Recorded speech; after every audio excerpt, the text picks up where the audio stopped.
jusqu'à la fin, ils nous suivent jusqu'au bout. Et c'est ça qui nous sécurise aussi dans notre projet. Il y a quelqu'un aussi qui est venu contrôler un peu notre gîte pour voir s'il était correct, pour aussi avoir les épis. Ce gîte comporte 3 épis. Il est labellisé 3 épis. Et donc tout ça a été contrôlé et accepté. Il faut une machine à laver, un sèche-linge, un lave-vaisselle, le côté pratique pour les personnes qui se sentent bien ici et puis tout le confort adéquat.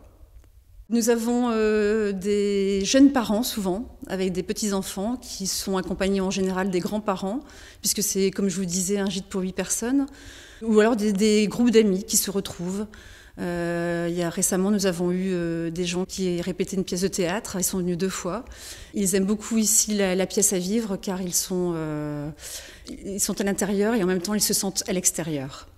Étant donné qu'en plus nous avions les ouvertures pour pouvoir le faire par rapport aux baies vitrées et ça permet de moderniser. On a voulu garder un peu le style ferme et en même temps mettre au goût du jour.